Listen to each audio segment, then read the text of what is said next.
Sienna Vale woke up in a stranger's penthouse wearing someone else's wedding dress. The man holding the gun wasn't a groom. He was Lucian Cross, the most dangerous criminal in the city. He gave her 1 hour to decide, marry him tonight or be dead by morning. She didn't know his name until he put a ring on her finger. She didn't know his world until it swallowed her whole. Like this video, comment what city you're watching from, and stay until the end, because this is only the beginning of how a quiet cafe worker became the wife of a monster. The city looked different at night. Sienna had always liked that about it, the way the skyline blurred into something softer after dark, the noise dulled by distance and glass. From where she stood on the sidewalk outside Marlowe's cafe, she could see the glow of the financial district rising like jagged teeth against the sky. She pulled her coat tighter. April had come in cold this year, and the wind off the water didn't care that spring was supposed to be here. "You good to close up?" Marco called from the doorway, keys jangling in his hand. Sienna nodded. "Yeah, I got it. Don't forget to lock the back." "I never do." Marco grinned, waved, and disappeared down the block toward the bus stop. Sienna watched him go, then turned back to the cafe. The chairs were already stacked. The espresso machine was clean. All that was left was the register and the lights. She liked closing shifts, liked the quiet, liked being alone with her thoughts and the low hum of the refrigerator and the smell of coffee that never really left the air. She was 28 years old and still working at a cafe. That wasn't the plan. The plan had been to finish her degree, get her teaching license, stand in front of a classroom full of kids who didn't know yet how hard the world could be. But plans cost money, and money was something Sienna had learned to stretch thin.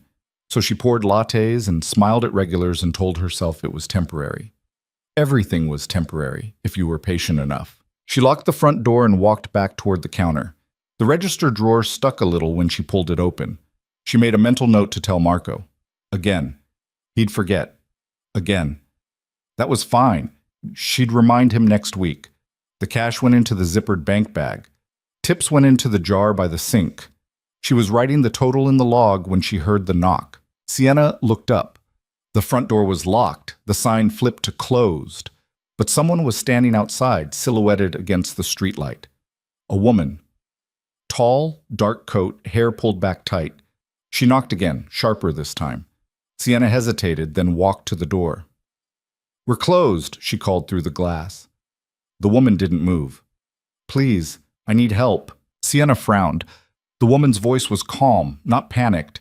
Her posture was straight. She didn't look hurt, didn't look desperate. But something in her tone made Sienna pause. "Are you okay?" Sienna asked. "I need to use your phone. Mine's dead. It's an emergency." Sienna glanced back at the counter. Her own phone was sitting next to the register. She could bring it to the door, hand it through the crack, keep the lock engaged. That was the smart thing to do, the safe thing. But the woman looked tired, and Sienna had never been good at ignoring people who said they needed help. She unlocked the door and opened it halfway. "You can use mine, but I can't let you in. We're closed." The woman smiled. It was a strange smile, too smooth. "Thank you." Sienna turned to grab her phone, and the door swung open behind her. She spun around. The woman was inside now, and she wasn't alone. 2 men stepped in after her, both in dark suits, both moving with the kind of precision that made Sienna's stomach drop. One of them locked the door behind them. "What?" Sienna started, but the woman raised a hand. "Don't scream. Don't run. You're not in danger if you do exactly what I say." Sienna's heart slammed against her ribs. Her phone was still on the counter. The back door was 20 feet away, but one of the men was already moving toward it. She took a step back. "What do you want?" "We're here to bring you to someone," the woman said.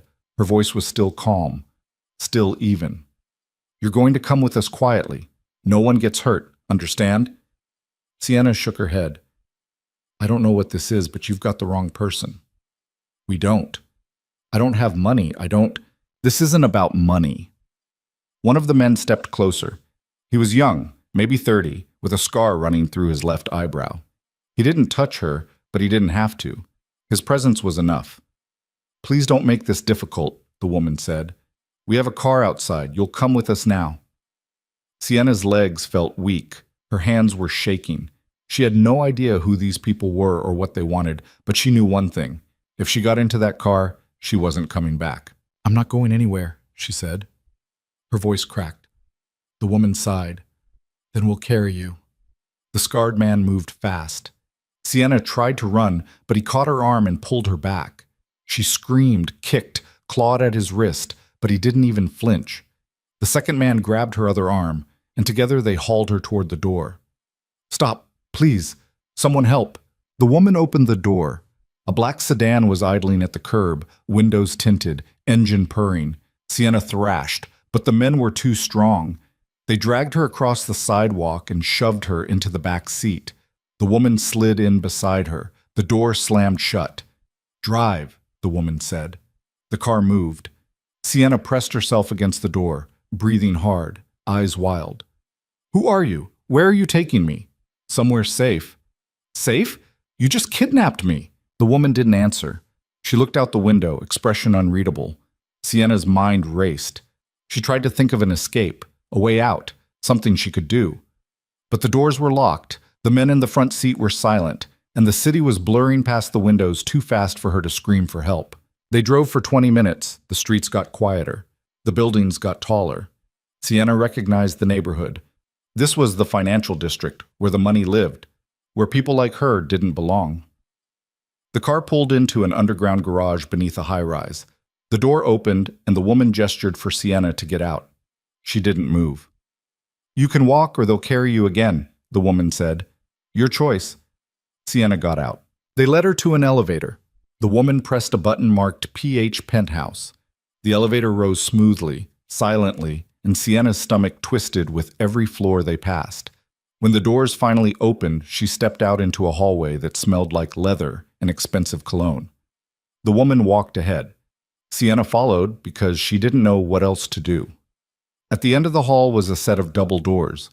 The woman pushed them open. Inside was a penthouse that looked like it belonged in a magazine. Floor-to-ceiling windows, dark wood floors. Minimalist furniture that probably cost more than Sienna made in a year. But she didn't care about any of that. Because standing in the center of the room, hands in his pockets, was a man she had never seen before. He was tall, maybe 6'2". Dark hair, sharp jaw, eyes like smoke. He wore a black suit that fit him like it had been tailored to his bones. And when he looked at her, Sienna felt something cold slide down her spine. "Leave us," he said. The woman and the men turned and walked out without a word. The doors closed behind them. Sienna stood frozen. The man didn't move. He just looked at her, and she realized with a sick jolt that he wasn't surprised to see her. He had been waiting. "Who are you?" she whispered. "My name is Lucian Cross." The name hit her like a punch. Everyone in the city knew that name. You didn't have to be involved in crime to know it. Lucian Cross owned half the docks, ran the smuggling trade, had judges, cops, and politicians in his pocket. People whispered about him the way they whispered about ghost stories. Sienna took a step back. "Why did you bring me here?" Lucian tilted his head slightly, studying her. "Because you're in danger." "From who?" "From people who think hurting you will hurt me." Sienna blinked. "I don't even know you." "No, but they've been watching me, and they've seen me watching you." Her blood went cold. "What?" Lucian moved then, crossing the room to a side table where a garment bag lay draped over a chair. He picked it up and held it out toward her. "Put this on." Sienna stared at the bag. "What is that?" "A wedding dress." Her breath caught. "What?" "You're going to marry me," Lucian said, his voice flat, matter-of-fact. "Tonight, in less than an hour." Sienna shook her head, backing toward the door. "You're insane." "No, I'm practical." "I'm not marrying you. I don't even—" "If you don't," Lucian interrupted, "you'll be dead by morning." Sienna stopped. "What?" Lucian set the garment bag down and crossed his arms. His expression didn't change. 3 weeks ago, a rival syndicate put a contract on you. They think you matter to me. They're wrong, but perception is all that counts in my world. If they believe killing you will weaken me, they'll do it. The only way to keep you alive is to make the connection undeniable. A wife isn't just a rumor. A wife is a fact, and facts are harder to ignore. Sienna felt like the floor was tilting. "This is crazy. You can't just—" "I can, and I will." Lucian's voice was calm, but there was something beneath it that made her stop talking. You can hate me. You can fight me. You can spend the rest of your life wishing you never met me. But if you want to survive tonight, you'll put on that dress and say the words when I tell you to. Sienna's hands were shaking again. And if I refuse? Lucian looked at her for a long moment. Then I'll have someone bury you by sunrise, and I'll find another way to deal with my problem. She stared at him. He wasn't bluffing. She could see it in his eyes. No hesitation, no guilt, no second thoughts. Just cold, brutal certainty. You're a monster, she whispered. Yes, Lucian said, but I'm the only reason you're still breathing. Sienna didn't remember putting on the dress. She must have, because when she looked down, she was wearing it. White silk, simple cut, no veil. It fit perfectly, and that made her feel sick. How long had he been planning this? She stood in front of a mirror in a guest room, staring at herself. The woman looking back was pale, eyes too wide, hands clenched into fists. She didn't look like a bride. She looked like a prisoner. There was a knock at the door. It's time, Lucian said from the other side. Sienna closed her eyes, took a breath, opened them again. She walked to the door and pulled it open. Lucian was waiting, still in his black suit, expression unreadable. He didn't offer his hand, didn't say anything, just turned and started walking. Sienna followed. They went down a hallway to another room, a study maybe. Inside were 3 people, a man in a cheap suit holding a Bible, a woman with a camera, and another man Sienna didn't recognize. The man with the Bible looked nervous. The woman with the camera didn't. Stand here, Lucian said, gesturing to a spot in front of the makeshift altar. Sienna stood. Lucian stood beside her. The man with the Bible cleared his throat. We are gathered here.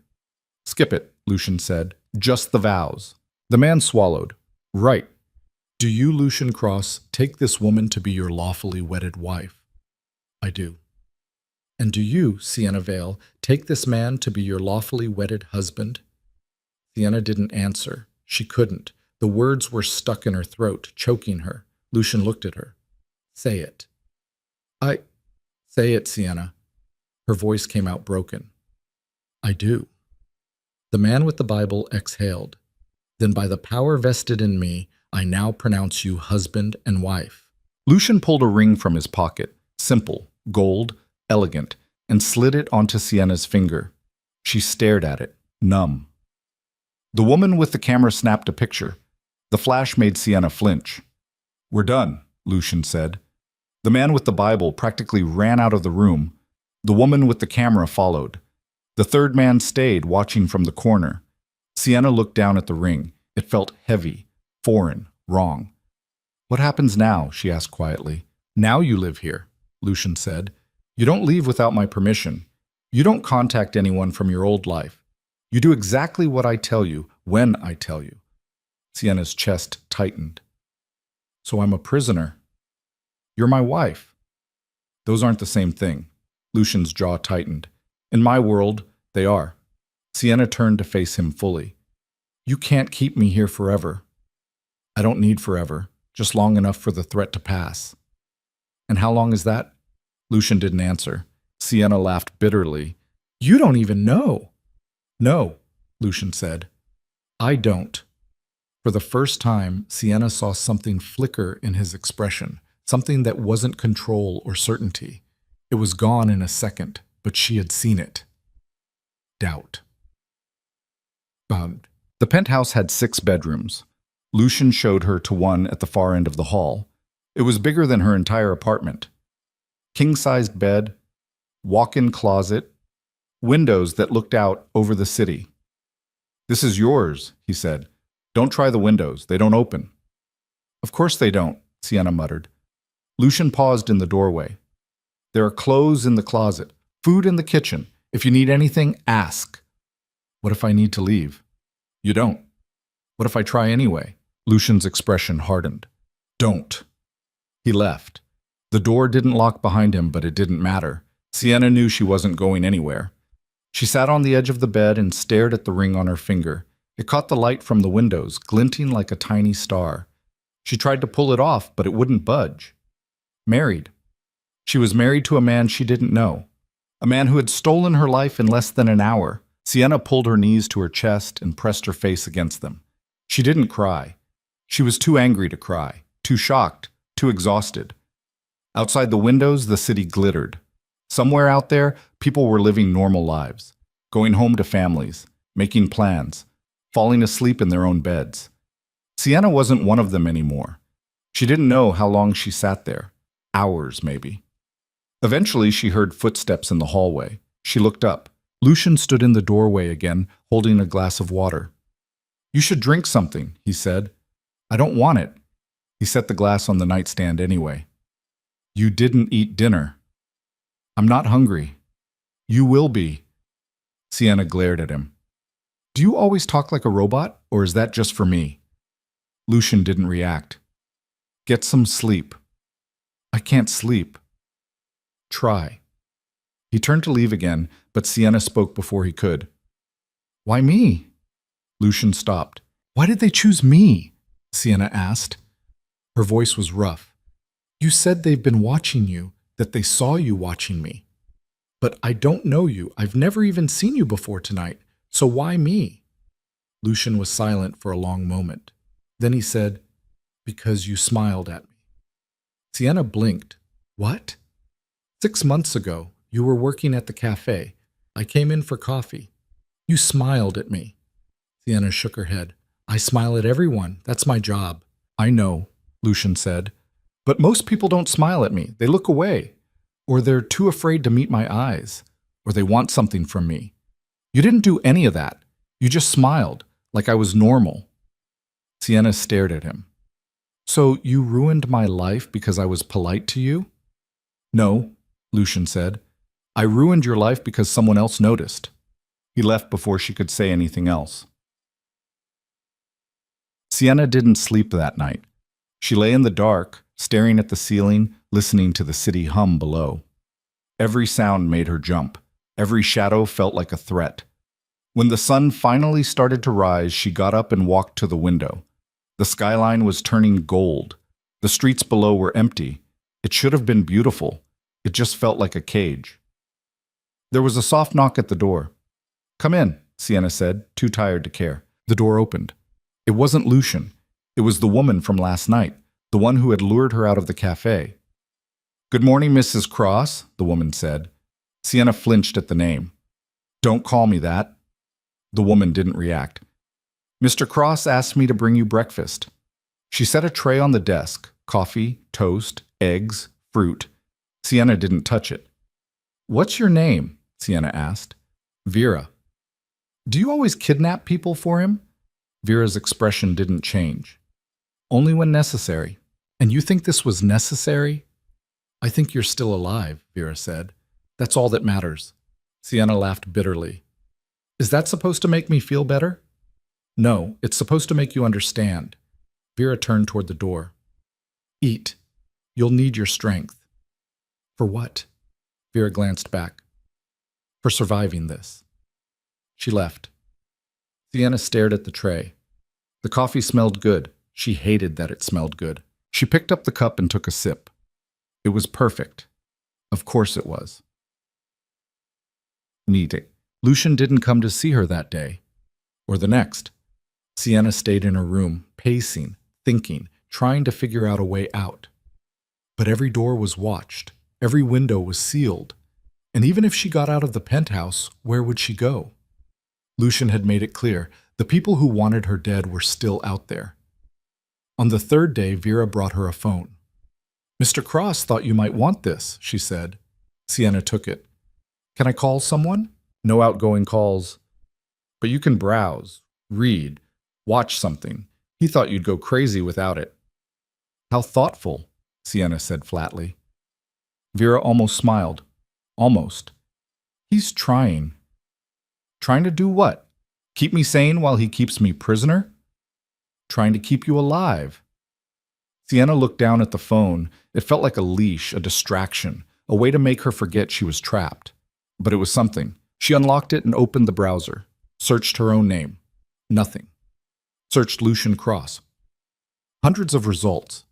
Most of them were speculation, rumors, blurred photos from a distance. He was careful, controlled. A ghost in a suit. She kept scrolling, found an article from 2 years ago about a gang war that had left a dozen people dead. Lucian's name was mentioned, but only in passing. No charges, no arrests, just whispers. Sienna closed the browser and set the phone down. Her hands were shaking again. She didn't know how to survive this. Didn't know how to live in a world where violence was currency and people disappeared without a trace. But she knew one thing. She wasn't going to let Lucian Cross break her. On the fourth night, Sienna heard shouting. She sat up in bed, heart pounding. The voices were coming from somewhere in the penthouse. Low, angry, male. She couldn't make out the words, but she could hear the tension. Then a door slammed. Footsteps echoed down the hallway. Sienna held her breath. The footsteps stopped outside her door. A pause. Then a knock. "It's me," Lucian said. Sienna got out of bed and opened the door. Lucian stood there, tie loose, jacket gone, shirt sleeves rolled up. He looked tired. More than tired. He looked worn. "What's going on?" Sienna asked. "Nothing you need to worry about." "I heard shouting." "It's handled." Sienna crossed her arms. "You look like it's handled." Lucian's jaw tightened. "Go back to bed." "I wasn't asleep." "Then pretend." Sienna didn't move. "Who were you fighting with?" "One of my men." "About what?" Lucian's eyes flicked to hers. "About you." Sienna's breath caught. "What about me?" "He thinks keeping you here is a mistake. Thinks it makes me look weak, like I care about something other than the business." "And what did you say?" Lucian was quiet for a moment. Then he said, "I told him he's right." Sienna blinked. "What?" "You're a liability," Lucian said. His voice was flat, but there was something underneath it, something sharp. "Every day you're here, I'm vulnerable. Every decision I make has to account for you. That's not how I operate." "Then let me go." "I can't." "Why not?" "Because the people who want you dead don't care if I let you go. They care that I cared enough to bring you here in the first place. And now that you're my wife, you're a permanent target." Sienna's chest tightened. "So I'm stuck." "We both are." They stood there in the doorway, staring at each other. Sienna didn't know what to say, didn't know how to process the fact that the man who had ruined her life was standing in front of her admitting he'd ruined his own. "I didn't ask for this," she said quietly. "I know. I didn't do anything to deserve it. I know." "Then why?" Sienna's voice cracked. "Why drag me into your hell?" Lucian looked at her for a long moment. Then he said, "Because I'm selfish." He turned and walked away before she could respond. Sienna stood in the doorway, watching him disappear down the hall. Her hands were trembling, her chest was tight, and for the first time since this nightmare began, she felt something other than fear. She felt angry, not at the people who wanted her dead, not at the world that had turned her into a target, at him, at Lucian Cross, who had looked at her like she was something fragile and worth saving, and then locked her in a cage to prove it. The days blurred together. Sienna stopped counting them, stopped trying to keep track of time. She ate when Vera brought food, slept when exhaustion finally dragged her under, spent the rest of her time staring out the window at a city she couldn't touch. Lucian came to check on her every few days. He never stayed long, never said much, just asked if she needed anything, and left when she said no. But on the 10th night, something changed. Sienna was in the kitchen, technically allowed, though Vera hovered nearby like a shadow, when Lucian walked in. He looked different. Still in a suit, but the tie was gone and the top button of his shirt was undone. His hair was slightly mussed, like he'd been running his hands through it. "Can't sleep?" he asked. Sienna looked up from the cup of tea she'd been making. "Can you?" Lucian didn't answer. He walked to the counter, poured himself a glass of whiskey, and leaned against the island. They stood in silence for a moment. Sienna stirred her tea. Lucian drank. "Do you ever regret it?" Sienna asked suddenly. Lucian glanced at her. "Regret what?" "All of it. The life you've built, the things you've done." Lucian was quiet for a long time. Then he said, "Every day." Sienna looked at him, surprised. "But regret doesn't change anything," Lucian continued. "It doesn't bring people back, doesn't undo decisions, doesn't make you clean." He took another sip of whiskey. "So I stopped caring about it." "That's a lie," Sienna said. Lucien raised an eyebrow. Excuse me? You care, Sienna said. If you didn't, you wouldn't look like you haven't slept in a week. You wouldn't be drinking alone in your kitchen at 2 in the morning, and you sure as hell wouldn't have married a stranger to keep her alive. Lucian's expression darkened. You don't know me. No, Sienna agreed. But I know what guilt looks like. And you're drowning in it. Lucian set his glass down hard enough to make her flinch.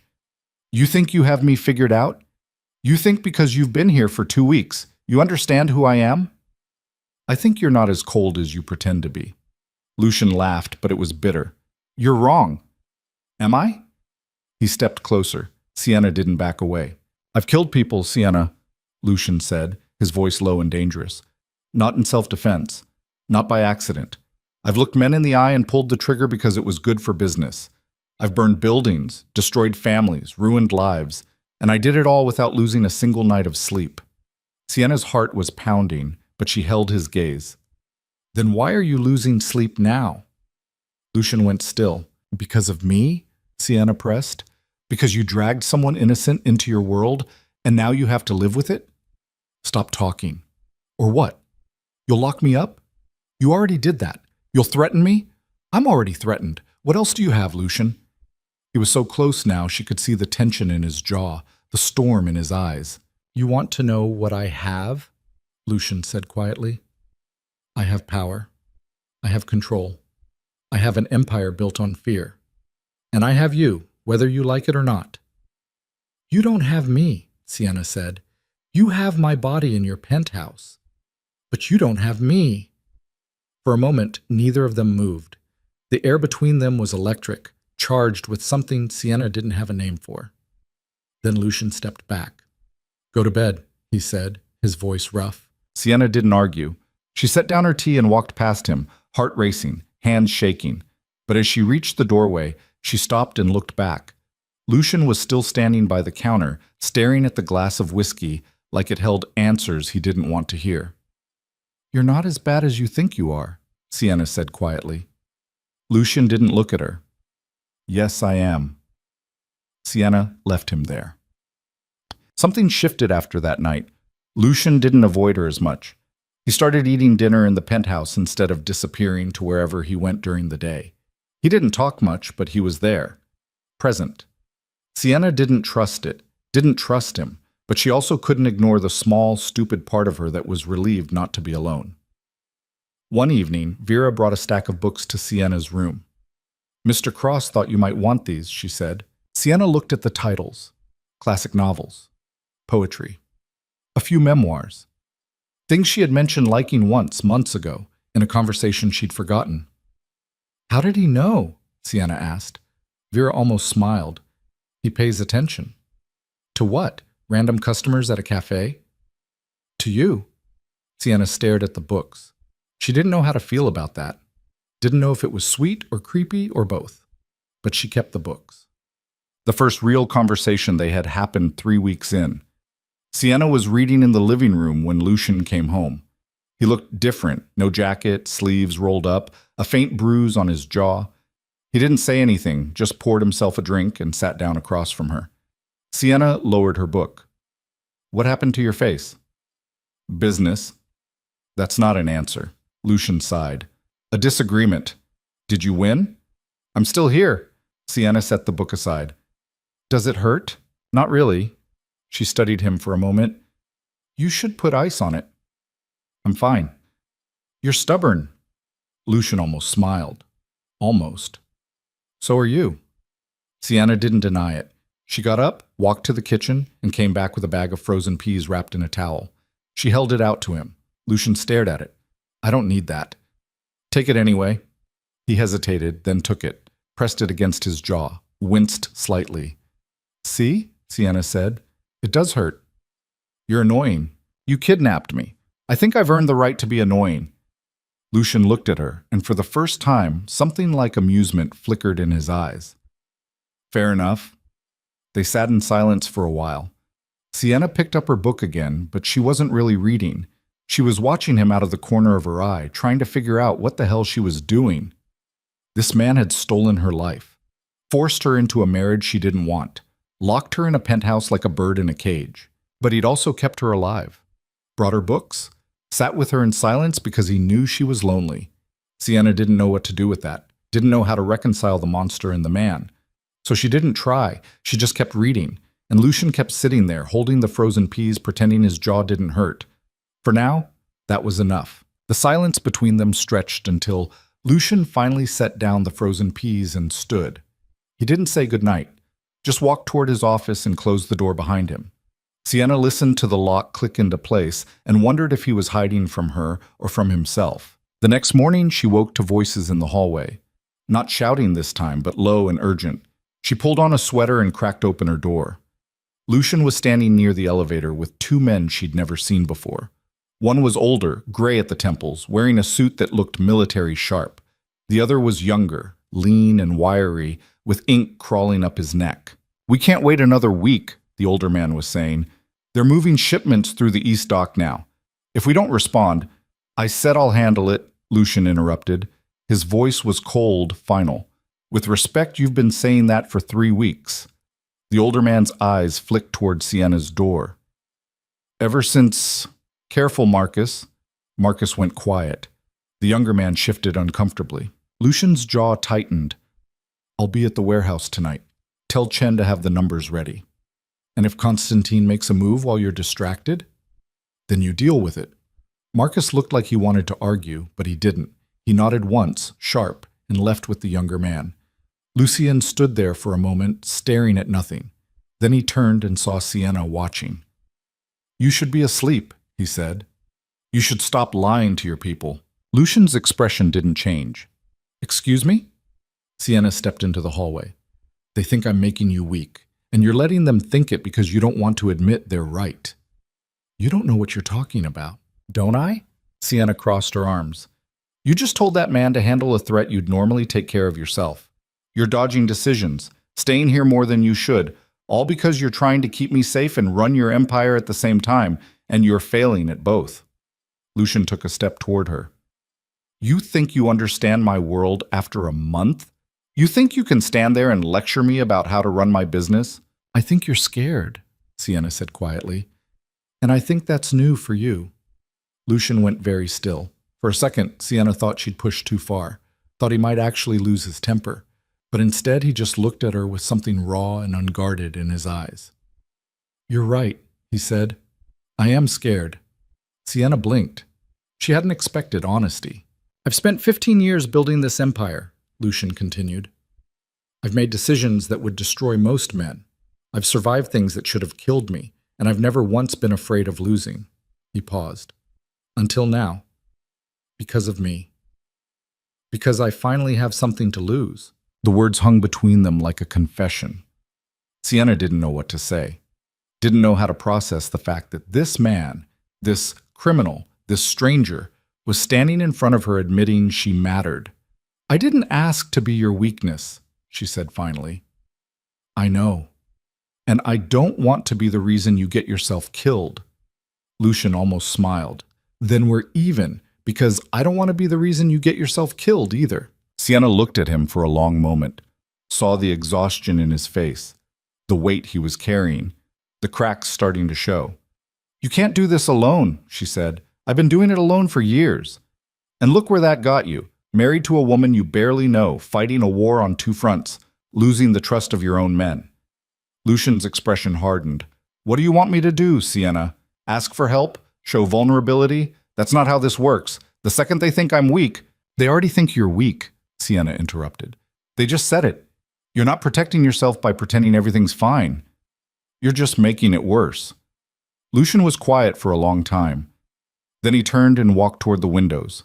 The city was waking up below, all steel and glass and noise. "My father used to say that the moment you care about something, you've already lost," Lucian said. His voice was distant.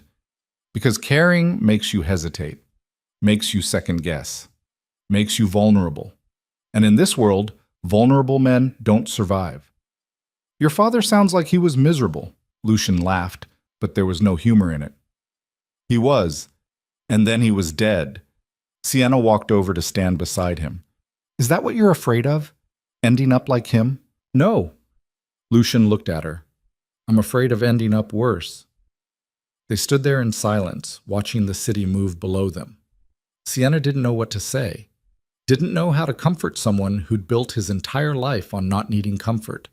But she stayed, and somehow that felt like enough. That night, Lucian didn't come home until after midnight. Sienna was still awake, reading in bed, when she heard the elevator doors open. She listened to his footsteps move down the hall, past her room, toward his own.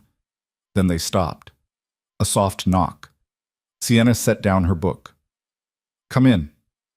The door opened. Lucian stood in the doorway, still in his suit, but the tie was gone and there was blood on his knuckles. Sienna sat up. "What happened?" "Nothing important." "You're bleeding. It's not mine." "That doesn't make me feel better." Lucian leaned against the doorframe. "I didn't come here for sympathy." "Then why did you come here?" He didn't answer right away, just looked at her like he was trying to figure something out. "I don't know," he said finally. Sienna got out of bed and walked over to him. Up close, she could see the tension in his shoulders, the way his jaw was clenched. He looked like he was holding himself together by sheer force of will. "Let me see your hand," she said. "It's fine." "Lucian." He sighed and held out his hand. The knuckles were split, bruised, starting to swell. Sienna took his hand carefully and led him to the bathroom. She turned on the light, pulled out the first aid kit from under the sink, and gestured to the counter. "Sit." "I don't need—" "Sit." Lucian sat. Sienna wet a washcloth and cleaned the blood from his knuckles. He didn't flinch, didn't make a sound, just watched her work with an expression she couldn't read. "This is going to sting," she warned, reaching for the antiseptic. "I've had worse." She dabbed the cuts carefully. He was right. He didn't even blink. But his hand tightened slightly under hers, just for a second. "Who did you hit?" Sienna asked. "Someone who deserved it." "That's not an answer." "It's the only one you're getting." Sienna wrapped his knuckles in gauze, her fingers steady even though her heart was racing. She shouldn't be doing this, shouldn't be taking care of him, shouldn't be standing in a bathroom at midnight with a man who'd kidnapped her, tending to wounds he got doing things she didn't want to know about. But she was. And the worst part was, she didn't hate it. "There," she said, tying off the bandage. "Try not to punch anyone else for a few days. No promises." Sienna looked up at him. He was closer than she'd realized, close enough that she could see the flecks of gold in his gray eyes, close enough to feel the heat coming off him. "Why do you keep doing this?" she asked quietly. "Doing what?" "Coming to me, talking to me, letting me see you like this." Lucian was quiet for a moment. Then he said, "Because you're the only person who doesn't look at me like I'm a monster." "You are a monster." "I know, but you look at me like I could be something else." Sienna's breath caught. "I don't—" "You do." Lucian's voice was rough. "Every time you get angry at me, every time you push back, every time you stand there and tell me I'm wrong, you look at me like I'm just a man, and I've spent so long being anything but." Sienna didn't know what to say, didn't know how to tell him that he was right and wrong at the same time, that she did see the man underneath the monster, but that didn't change what he'd done, didn't erase the fact that she was here against her will. "I should go," Lucian said. He stood, and the moment broke. But before he could leave, Sienna reached out and caught his wrist. Not the injured hand, the other one. "Wait." Lucian stopped. "I don't forgive you," Sienna said, "for any of this, for taking me, for forcing me into this marriage, for turning my life into something I don't recognize. I know. But I don't want you to die either." Lucian looked down at her hand on his wrist. "Why not?" "Because I'm not like you," Sienna said. "I don't get to stop caring just because it's inconvenient." For a second, Lucian looked like he might say something, but then he just nodded once and pulled his wrist free. "Good night, Sienna." He left. Sienna stood there in the bathroom, staring at the door, trying to figure out what the hell had just happened. The days started to blur into a routine. Lucian left early, came back late. Sienna read, paced, stared out windows. Vera brought meals and said very little. The penthouse felt less like a prison and more like a cage someone had tried to make comfortable. But things were changing, small things. Lucian started leaving books for her on the kitchen counter, ones he thought she'd like, though he never said as much. Sienna started leaving coffee for him in the morning, brewed the way she'd learned he preferred it. They didn't talk about it, didn't acknowledge the small gestures, but they kept doing them anyway. One evening, Sienna was in the living room when Lucian came home earlier than usual. He looked surprised to see her there. "I thought you'd be in your room," he said. "I got tired of staring at the same four walls." Lucian nodded and poured himself a drink. He started to walk toward his office, then stopped. "Do you play chess?" he asked. Sienna blinked. "What?"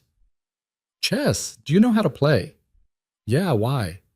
Lucian gestured to a board set up on a side table. "I could use a game." Sienna stared at him. "You want to play chess? With me? Unless you're afraid you'll lose." It was such a stupid, obvious challenge that Sienna almost laughed. "Fine, but when I win, you owe me a favor." "And when you lose?" "I won't." Lucian almost smiled. "We'll see." They sat down across from each other. Lucian played white, opening with a standard pawn move. Sienna countered. They didn't talk at first, just focused on the board, but after a few moves, Lucian broke the silence. "Where did you learn to play?" he asked. "My dad taught me," Sienna said. "We used to play every Sunday." "Used to?" "He died when I was 20. Lucian looked up. "I'm sorry." Sienna moved her knight. "It was a long time ago." They played in silence for a while. Sienna was good, better than Lucian had expected. She didn't make obvious mistakes, didn't rush, thought 3 moves ahead. "You're better than I thought you'd be," Lucian said. "You sound surprised." "I am." Sienna looked up at him. "Because you thought I'd be easy to beat?" "Because most people are." "That's arrogant." "It's true." Sienna captured his bishop. "Check." Lucian raised an eyebrow. He studied the board, then moved his king. Not bad. They kept playing. The game stretched on, neither of them willing to give ground. Sienna found herself forgetting, just for a moment, that she hated him, found herself enjoying the challenge, the focus, the way he looked at the board like it was a battlefield. "Do you ever miss it?" Lucian asked suddenly. "Miss what?" "Your old life, the cafe, your friends, the plans you had." Sienna's chest tightened. "Every day. I'm sorry." "No, you're not." Lucian met her eyes. "You're right. I'm not. Because if I'd left you alone, you'd be dead. You don't know that." "Yes, I do." Sienna moved her queen. "Checkmate." Lucian looked down at the board. She was right. He'd been so focused on her king that he hadn't seen the trap she'd been building. "You're better than I thought," he said again. "You already said that." "I meant it more this time." Sienna leaned back in her chair. "You owe me a favor." "What do you want?" She hesitated. There were 100 things she could ask for. Freedom. Answers. A phone call to someone from her old life. But instead she said, "The truth." Lucian frowned. "About what?" "About why you really brought me here. And don't say it was just to keep me safe. You could have hidden me somewhere else, sent me away, faked my death. But you didn't. You married me and locked me in your home. Why?" Lucian was quiet for a long time. Then he said, "Because I'm selfish." "You said that before." "Because it's true." "That's not the whole truth." Lucian stood and walked to the windows. The city glittered below, cold and indifferent. "I've spent my entire life alone," he said, "not because I had to. Because I chose to. Because it was safer, easier. Because the people I cared about ended up dead or worse." He paused. "And then I saw you, just once, for 5 minutes in a cafe. And you smiled at me like I was normal, like I wasn't carrying the weight of 100 bodies on my back. And I kept thinking about that smile, kept wondering what it would be like to have someone look at me that way every day." Sienna's throat felt tight. "So you took me. So I took you. That's insane. I know. That's not love, that's obsession." Lucian turned to face her. "I never said it was love." "Then what is it?" He looked at her with an intensity that made her chest ache. "I don't know, but it's the closest I've ever come." Sienna stood. Her legs felt unsteady. "You can't keep me here forever just because you're lonely." "I'm not keeping you here because I'm lonely," Lucian said. "I'm keeping you here because the alternative is watching you die. And I've watched enough people die." I'm not your responsibility. Yes, you are. The moment I brought you into this, you became my responsibility, and I don't abandon my responsibilities. Sienna shook her head. This isn't fair. No, it's not. They stood there staring at each other across the room. The space between them felt impossibly wide and impossibly small at the same time. I should go to bed, Sienna said finally. Wait. She stopped. Lucian crossed the room until he was standing in front of her.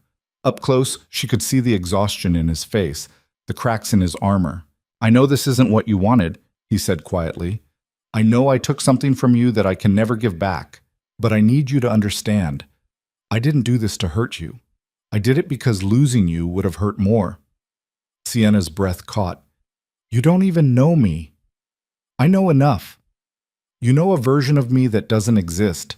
The girl who smiled at you in a cafe isn't real, Lucian. She was just doing her job. Maybe. But the woman standing in front of me now is real.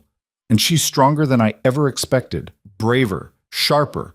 And every time she looks at me with that fire in her eyes, I remember why I couldn't let her go. Sienna's heart was pounding. She should walk away, should tell him he was delusional and dangerous and everything he was saying was wrong. But she didn't, because a small, terrifying part of her understood exactly what he meant. I need to go, she whispered. Lucian stepped back. Okay. Sienna walked past him, her hands shaking, her mind spinning. She made it to her room and closed the door behind her, pressed her back against it and tried to breathe. This was wrong, all of it. She shouldn't care about his loneliness or his fear or the way he looked at her like she was the only thing keeping him human, but she did, and that scared her more than anything else. The next few days were tense. Sienna avoided Lucian as much as she could, stayed in her room, ate meals alone, tried to pretend the conversation had never happened. But Lucian didn't let her forget. He didn't push, didn't demand her attention. But he was there, present, leaving coffee, leaving books, leaving small reminders that he was thinking about her even when she didn't want him to. On the fifth night, Sienna couldn't take it anymore. She found him in his office, working late as usual. The door was open. He looked up when she knocked. Can I come in? She asked. Of course. Sienna stepped inside. The office was all dark wood and leather, walls lined with books that looked like they'd actually been read. Lucian closed his laptop and gave her his full attention. I've been thinking, Sienna said. About? About what you said. About why you brought me here. Lucian's expression didn't change. And? And I think you're lying to yourself. Lucian raised an eyebrow. How so? You said you're selfish, that you kept me here because you wanted me close. But that's not the whole truth. Sienna crossed her arms. You kept me here because you're terrified of being alone. And instead of dealing with that, you decided to trap someone else in your loneliness so you wouldn't have to face it by yourself. Lucian went very still. Is that what you think? It's what I know. And what do you want me to say, Sienna? That you're right? That I'm broken and selfish and using you to fill a void I don't know how to fix? Lucian stood. Fine. You're right.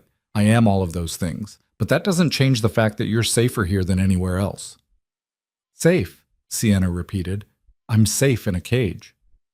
Better a cage than a grave. Is it? Sienna's voice rose. Because from where I'm standing, I'm not living. I'm just surviving. And there's a difference. Lucian's jaw tightened. What do you want from me? I want you to let me go. I can't. You won't. It's the same thing. Sienna laughed bitterly. No, it's not. You could let me go. You could find another way to keep me safe, but you won't. Because you're afraid that if I leave, you'll go back to being the man you were before. And you can't stand that idea. Lucian took a step toward her. You're damn right I can't stand it. Because the man I was before didn't care if he lived or died. Didn't care about anything except power and control. And then you happened. And now I care. And I hate it.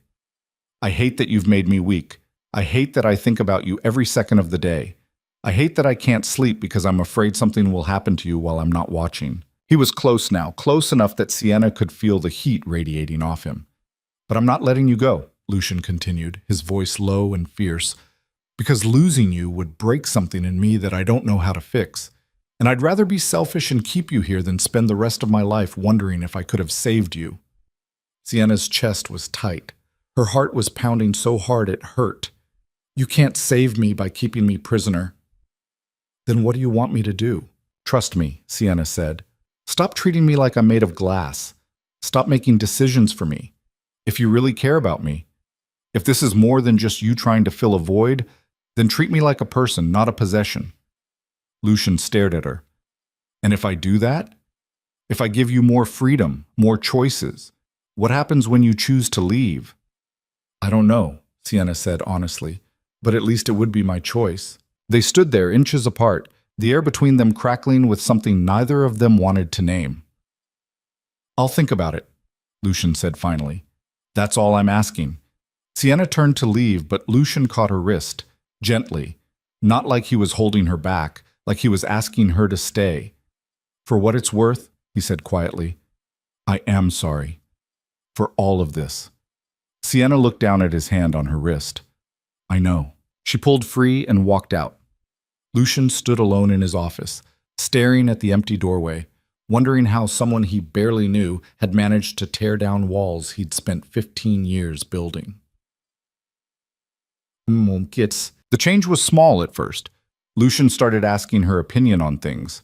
What she wanted for dinner, what movie she wanted to watch. Little things that didn't matter in the grand scheme but mattered to her. Then he gave her a key to the penthouse, not to leave, but to come and go between rooms without feeling like every door was a barrier. Then he invited her to eat with him. Not as a command, as a question. Sienna said yes. They ate dinner together that night. Lucian had ordered from some expensive place Sienna had never heard of. The food was good. The conversation was stilted at first, but then they started talking about books, about movies, about stupid, inconsequential things that had nothing to do with crime or danger or the fact that their entire relationship was built on a foundation of violence. And for a little while, it almost felt normal. Can I ask you something? Sienna said. Go ahead. Do you regret it? Bringing me here? Lucian set down his fork. Do you want the truth or the answer that makes me sound better? The truth. No, Lucian said. I don't regret it. I regret that I had to. I regret that the world I live in made it necessary. But I don't regret having you here. Sienna nodded slowly. I thought you'd say that. Are you disappointed? No, just sad. Why? Because part of me understands, Sienna said quietly, and I hate that I understand. Lucian looked at her for a long moment. Then he said, You're nothing like I expected. What did you expect? Someone who'd break, someone who'd hate me so much they'd stop fighting. But you're still here, still pushing back, still looking at me like I could be better. Maybe I'm just stubborn. Maybe. Or maybe you see something I don't. Sienna met his eyes. I see a man who's scared of being alone, and I see a man who doesn't know how to care about someone without destroying them. That's not much to build on. No, Sienna agreed, but it's something. They finished dinner in silence, and when Sienna went to bed that night, she didn't lock her door. She didn't know why, didn't know what it meant, but Lucian noticed, and for the first time in weeks, he slept through the night. The unlocked door became a kind of unspoken agreement between them. Sienna still didn't trust Lucian, not completely, but she was starting to understand him, and understanding, she was learning, was more dangerous than hatred. Hatred kept you sharp. Understanding made you soft. She woke one morning to find him already gone. That wasn't unusual. But there was a note on the kitchen counter written in his sharp, precise handwriting. Back by dinner, don't burn the place down. Sienna almost smiled. Almost. She spent the day reading, pacing, trying to ignore the way the penthouse felt emptier without him in it. That bothered her more than she wanted to admit. She'd spent weeks wishing he would disappear, and now that he was gone for a few hours, she felt his absence like a missing tooth. When he finally came back that evening, he looked tired. More than tired. He looked like he'd been carrying something heavy and hadn't been able to put it down. Rough day? Sienna asked from the couch. Lucian loosened his tie. You could say that. Want to talk about it? He looked at her, surprised. Since when do you care about my day? Since I started going crazy from boredom, and you're the only person I'm allowed to talk to. Lucian almost laughed. He poured himself a drink and sat down across from her. Constantine's pushing harder. testing boundaries, seeing how far he can go before I push back. And are you? Pushing back? Not as hard as I should be. Lucian took a sip of whiskey. My men are getting restless. They think I'm distracted. Are you? He met her eyes. Yes. Sienna didn't know what to say to that. She should feel guilty, should tell him to focus on his business, to stop worrying about her. But instead, she felt something else, something warm and uncomfortable in her chest. What does Constantine want? She asked. Control of the eastern docks? Distribution rights? A bigger cut of everything. Lucian set down his glass. What he really wants is to prove I'm weak, and the longer I let him operate without consequence, the more he believes it. So stop letting him. It's not that simple. Why not? Lucian looked at her for a long moment. Because every time I leave this penthouse, I'm afraid I'll come back and find you gone. Or worse. Sienna's breath caught. Lucian, I know it's irrational, he continued. I know you're safe here, that Vera and the security team would die before they let anyone touch you. But I can't stop thinking about it. Can't stop imagining what would happen if I made a mistake, if I missed something. You're going to lose everything if you keep this up. I know. Then why are you doing it? Lucian leaned forward, elbows on his knees. Because I've already lost everything once, and I'm not doing it again. Sienna wanted to ask what he meant.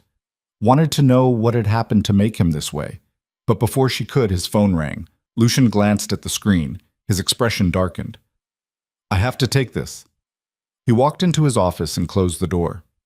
Sienna sat there, staring at the space he'd left behind, wondering how someone could be so broken and still hold themselves together.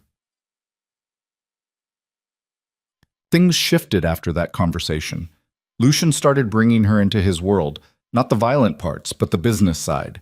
He'd talk about shipments and negotiations and the politics of running an empire built on fear. Sienna didn't know why he was telling her these things. Didn't know if he was trying to make her understand or if he was just lonely and needed someone to talk to. But she listened, and sometimes she even offered advice. Why don't you just cut him off? Sienna asked one night when Lucian was complaining about a supplier who kept raising prices. Because he has connections I need. So find someone else with the same connections. It's not that easy. Why not? You're Lucian Cross. People are terrified of you. Use that. Lucian looked at her with something like amusement. You think fear is enough? I think you underestimate how much power you have. He considered that. Maybe. 2 days later, the supplier was gone. Lucian didn't tell her what he'd done, but she saw the satisfaction in his eyes when he mentioned it was handled. You took my advice, Sienna said. Don't let it go to your head. But there was something in his voice that told her he was pleased, that he liked having someone to bounce ideas off, someone who wasn't afraid to tell him when he was wrong. It became a pattern. Lucian would come home, pour a drink, and they'd talk. Sometimes about business, sometimes about nothing. And slowly, piece by piece, Sienna started to see the man underneath the monster. He was meticulous, obsessive about details. He had a scar on his ribs from a knife fight when he was 16. He hated seafood. He read history books before bed because they helped him sleep. He remembered every person who'd ever betrayed him and kept a list in his head of debts unpaid. And he looked at her like she was the only real thing in his life. The night everything changed started like any other. Lucian came home late, looking exhausted. Sienna had made dinner, nothing fancy, just pasta and salad, because Vera had the night off and she was tired of waiting for takeout. Lucian stopped in the doorway when he saw the table set. You cooked? Don't sound so surprised. I didn't know you could. There's a lot you don't know about me. Lucian sat down. They ate in comfortable silence. It was strange, Sienna thought, how normal this felt. How easy it was to forget just for a moment that she was here against her will. This is good, Lucian said. It's just pasta. Still good. Sienna looked at him, really looked at him, at the way his shoulders had relaxed, the way the tension had drained from his face. He looked almost peaceful. Can I ask you something? She said. Always. What happened to your father? Lucian's expression shuddered. Why do you want to know? Because you mentioned him once, and you looked like you were carrying his ghost. Lucian set down his fork. For a moment, Sienna thought he wouldn't answer, but then he said, He was killed when I was 17, shot in the back by one of his own men. Someone he trusted. I'm sorry. Don't be. He wasn't a good man. Were you close? Lucian laughed bitterly. No, he was hard, cruel. He believed emotions were weakness and loyalty was bought, not earned. He taught me how to survive in this world, but he never taught me how to live in it. Is that why you're like this? Because of him? Partially. Lucian picked up his glass. But I made my own choices. I can't blame everything on him. Sienna hesitated. Do you ever wish you'd made different choices? Every day. Lucian met her eyes. But wishing doesn't change anything. I am what I am. You could be something else. No, I couldn't. I'm in too deep. There's no walking away from this life. Not even for the right reason? Lucian's gaze intensified. What reason would that be? Sienna's heart was pounding. She didn't answer. Couldn't answer. Because the truth was too complicated and too terrifying to say out loud. Before either of them could speak again, Lucian's phone buzzed. He glanced at it and his entire demeanor changed. What is it? Sienna asked. I have to go. Now? Now. He stood, already moving toward the door. Lock yourself in your room. Don't come out until I get back. Lucian, what's happening? He stopped and looked at her. There was something in his eyes she'd never seen before. Fear. Just do what I say, please. He left before she could argue. Sienna paced her room for 20 minutes before she couldn't take it anymore.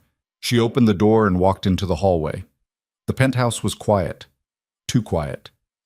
Vera? She called. No answer. Sienna's stomach twisted. She walked toward the living room, her footsteps too loud in the silence. Everything looked normal, nothing out of place, but something felt wrong. She heard it then. A sound from the elevator shaft. Metal scraping against metal. Sienna's blood went cold. She backed toward her room, heart hammering. The sound came again, closer this time. Someone was in the building. She ran back to her room and locked the door. Grabbed her phone, the one Lucian had given her that only worked for emergencies, and dialed his number. It rang once, twice, 3 times. Sienna? Lucian's voice was sharp. What's wrong? Someone's here, she whispered. I heard something in the elevator. Get in the bathroom. Lock the door. Don't come out. Lucian, do it now. The line went dead. Sienna ran to the bathroom and locked herself inside. She could hear footsteps now. Heavy. Deliberate. Moving through the penthouse. They were searching for her. She pressed herself against the wall, trying to breathe quietly, trying not to panic. The footsteps came closer, stopped outside her bedroom door. A voice called out, We know you're here, Mrs. Cross. Make this easy on yourself. Sienna didn't move. Didn't breathe. The door to her bedroom exploded inward with a crash that made her jump. She heard them moving through the room, opening the closet, checking under the bed. Then they tried the bathroom door. Come out, the voice said. We're not here to hurt you. Just want to have a conversation. Sienna knew that was a lie. She'd heard enough of Lucian's stories to know what happened to people who were taken for conversations. The doorknob rattled. Once, twice. Then the whole door shook as someone slammed into it. Sienna looked around frantically. There was a window, small, high up. She climbed onto the counter and pushed it open. Barely big enough to fit through, but she didn't have a choice. She was halfway out when the bathroom door finally gave way. A hand grabbed her ankle and yanked her back. Sienna screamed, kicked, clawed at the window frame. The hand pulled harder. She lost her grip and fell backward into the bathroom. 2 men stood over her. One was young, maybe 25, with dead eyes. The other was older, scarred, with a smile that made her skin crawl. There you are, the older one said. Sienna scrambled backward until she hit the wall. Don't touch me. We're just going to take a little ride, the man said. Boss wants to meet you. Lucian will kill you. The man laughed. He'll try. But first, he'll have to find you. The younger man moved forward. Sienna tried to fight, but he was too strong. He grabbed her arms and hauled her to her feet. And then the lights went out. Everything happened at once. Sienna heard shouting, gunshots. The grip on her arms disappeared. She dropped to the floor, covering her head, trying to make herself small. The emergency lights kicked in, bathing everything in red. Sienna looked up. Lucian was there. He moved through the darkness like he was part of it. The younger man went down first. Sienna didn't see how, but he collapsed and didn't get back up. The older man pulled a gun, But Lucian was faster. He knocked the weapon away and drove his fist into the man's throat. The man dropped, gasping, clawing at his neck. Lucian didn't stop. He hit him again and again. Blood sprayed across the tile. The man stopped moving. Sienna watched, frozen, as Lucian stood over the body. His chest was heaving, his knuckles were bleeding, and when he finally looked at her, his eyes were wild. "Are you hurt?" he asked. Sienna shook her head. She couldn't speak. Lucian crossed the room in 2 strides and pulled her to her feet. His hands ran over her arms, her face, checking for injuries with a desperation that made her chest ache. "I'm okay," she finally managed to say. "You're not okay. They were here. They got past my security. They got to you. But you got here in time." "Barely." Lucian's hands were shaking. "If I'd been 5 minutes later—" "But you weren't." Lucian pulled her against him, held her so tightly she could barely breathe. Sienna felt his heart pounding against her cheek, felt the tremor running through him. "I can't do this," he said into her hair. "I can't keep you safe here." "What are you talking about?" Lucian pulled back, his hands on her shoulders. "I'm sending you away. New identity. New city. Somewhere Constantine can't find you." Sienna's stomach dropped. "No. It's not a discussion. You can't just decide. I already have." Lucian's voice was firm, final. "I've been working on it for weeks. I have people who can make you disappear, give you a life where you don't have to look over your shoulder. I don't want to disappear. Sienna," I said no. Lucian stared at her. "Why not?"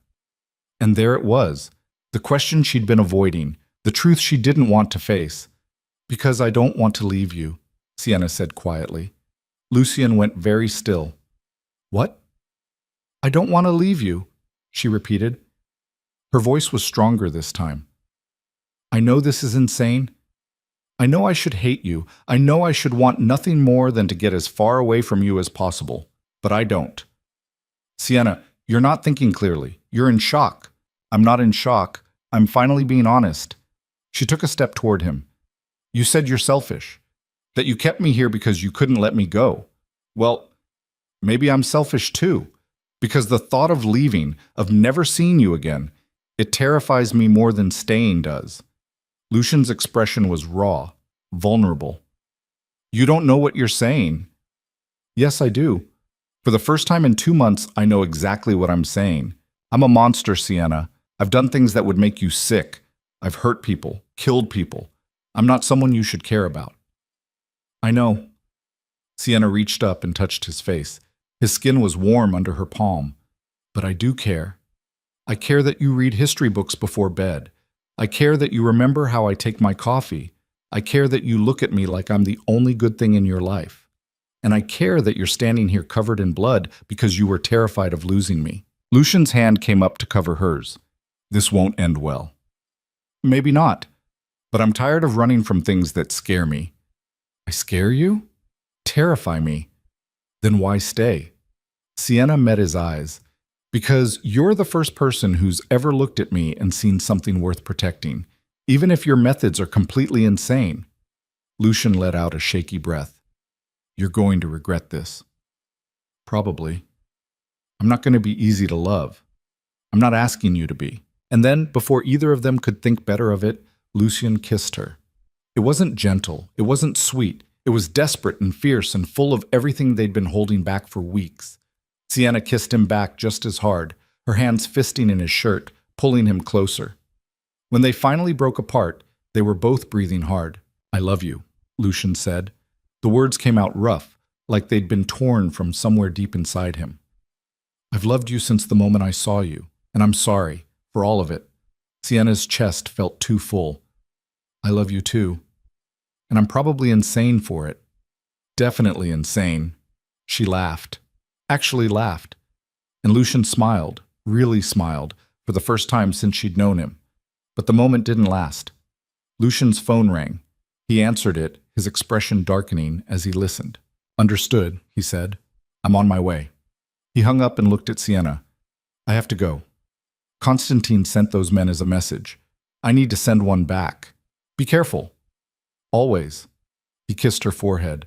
"Vera's on her way up with a new security team. Don't leave this penthouse." "I won't." Lucian hesitated at the door. When I get back, we need to talk about what happens next. I know. He left. Sienna stood alone in the bathroom, surrounded by broken tile and blood, and realized that everything had changed. She'd fallen in love with a monster. And somehow, that monster had become the most human person she'd ever known. Vera arrived 20 minutes later with 6 armed guards. She took one look at the bathroom and went pale. Are you hurt? She asked. No, Lucian got here in time. Vera nodded. He called me. Told me what happened. We're doubling security. No one gets in without clearance.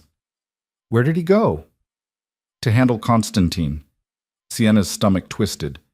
What does that mean? Vera met her eyes. It means this ends tonight, one way or another. The next few hours were the longest of Sienna's life. She sat in the living room, unable to sleep, unable to think about anything except Lucian walking into danger. The guard stood silent watch. Vera stayed close, but she didn't talk much. Finally, at 4 in the morning, Sienna heard the elevator. She was on her feet before the doors even opened. Lucian stepped out, and relief flooded through her so strongly it made her knees weak. He was alive. Bruised, bloody, but alive. It's done, he said. Constantine? Won't be a problem anymore. Sienna didn't ask what that meant, didn't want to know. She just crossed the room and wrapped her arms around him. Lucian held her like she was the only thing keeping him standing. I need to clean up, he said eventually. I'll help. They went to his bathroom. Sienna cleaned the blood from his knuckles while he sat on the edge of the tub, staring at nothing. How do you do it? She asked quietly. Do what? Live with it. The things you've done. Lucian was quiet for a long time. I tell myself it's necessary, that it's survival, that it's the price of the life I chose. He looked at her. But the truth is, I don't know how to live with it. I just know how to keep moving forward. Sienna finished bandaging his hand. You don't have to keep doing this. Yes, I do. It's who I am. Then let me help you carry it. Lucian pulled her close. You already do. They stayed like that until the sun started to rise. And when Lucian finally stood, he looked different. Lighter, somehow. Like he'd been carrying a weight and had finally found someone willing to help him bear it. What happens now? Sienna asked. Now, Lucian said, we figure out how to build a life that doesn't require you to be locked in a cage. Can we do that? I don't know, but I want to try. Sienna took his hand. Then we'll try together. And for the first time since this nightmare began, she believed they actually might make it. But trying and succeeding turned out to be 2 very different things. The morning after Constantine's death, Lucian's phone didn't stop ringing. Sienna watched him take call after call, his face growing harder with each conversation. By noon, he'd locked himself in his office and hadn't come out. Vera brought lunch that neither of them ate. It's worse than he expected, she said quietly. What is? The fallout.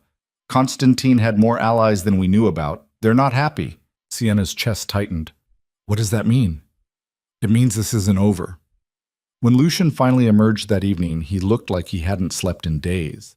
His tie was gone, his shirt wrinkled, and there was a tension in his shoulders that hadn't been there before.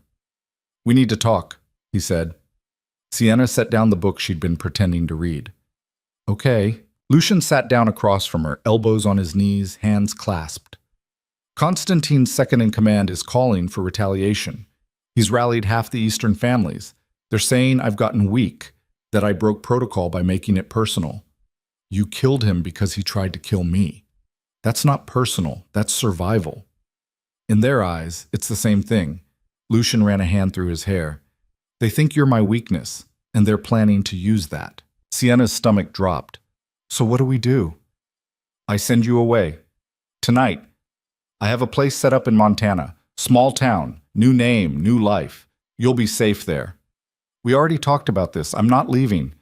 Sienna, no. She stood up. You don't get to make this decision for me. Not anymore. Lucian stood too, his voice rising. They're going to come for you. Not just once, not just twice. They're going to keep coming until they either kill you or break me. And I can't. His voice cracked. I can't watch you die. Then don't let them win. Fight back. Do what you do best. What I do best is destroy things. and I'm not destroying you. Sienna crossed the distance between them and grabbed his face, forcing him to look at her. You're not destroying me. You're trying to save me. But I don't need saving. I need you to trust that I can handle this. You can't handle this. No one can. Then we'll handle it together. Lucian closed his eyes. You don't understand what you're asking. I understand perfectly. You're going to war, and I'm telling you I want to stand beside you. I can't let you do that. You don't have a choice. Because if you send me away, I'll just come back. Lucian opened his eyes. You're impossible. And you're stubborn. We're perfect for each other. Despite everything, Lucian almost smiled. This is insane. Most love is. He pulled her close, resting his forehead against hers. If anything happens to you, it won't. You can't promise that. No, but I can promise I won't go down without a fight. Lucian kissed her then, slow and deep, like he was trying to memorize the taste of her. When he pulled back, his eyes were dark with something between fear and determination. Okay, he said. We do this together, but you follow my rules. You don't leave the penthouse without me. You don't take risks. And if I tell you to run, you run. Understood? Understood. I mean it, Sienna. No arguments. No hesitation. I said I understand. Lucian studied her face, looking for doubt. Finding none, he nodded once. Then we start preparing. Tonight. The next 48 hours were a blur. Lucian brought in additional security, men Sienna had never seen before, with hard faces and harder eyes. He had the penthouse swept for bugs 3 times, installed new cameras, changed the elevator codes, turned the place into a fortress. Sienna watched it all happen with a growing sense of unease. This wasn't just preparation. This was war. Marcus came by on the second night. He looked at Sienna with something like respect when Lucian introduced her properly. So you're the one causing all this trouble, Marcus said. I didn't ask to cause trouble. No one ever does. Marcus turned to Lucian. The Eastern families are meeting tomorrow night. They want to sit down. To negotiate? To make demands. Lucian's jaw tightened. What kind of demands? They want you to step back from the docks, give them 3 of your distribution routes, and they want her.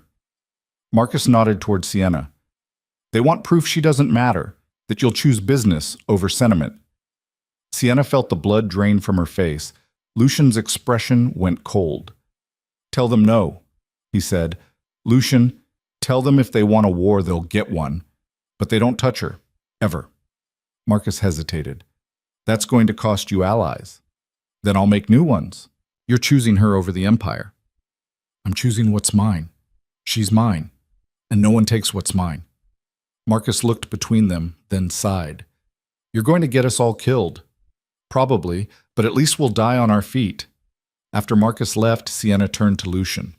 You can't do this. You can't sacrifice everything you've built for me. Watch me. Lucian, I'm not giving you up. Not to them. Not to anyone. His voice was fierce. I've spent 15 years building an empire and it's hollow. Empty. None of it matters if I lose you. You barely know me. I know enough. I know you're braver than anyone I've ever met. I know you look at me like I'm worth saving even when I'm not. I know that for the first time in my life, I wake up and feel something other than dread. He cupped her face in his hands. I know that I love you, and I'm done pretending that's a weakness. Sienna's throat felt tight. What if they kill you? Then I die knowing I chose something real. That's not romantic. That's stupid. Maybe, but it's my choice. Sienna wanted to argue, wanted to tell him he was being reckless and irrational and throwing away everything for nothing. But she couldn't, because deep down, she understood. Because she'd do the same thing if their positions were reversed. Okay, she said finally, but promise me something. What? Promise me you'll be smart about this, that you won't just throw yourself into danger because you think you have to prove something. I can't promise that. Lucian, he sighed. I'll try. That's the best I can do. It would have to be enough. Listen. The meeting with the Eastern families was set for the following night at a warehouse on the waterfront. Lucian left the penthouse at 10, dressed in a black suit that made him look every inch the crime lord he was.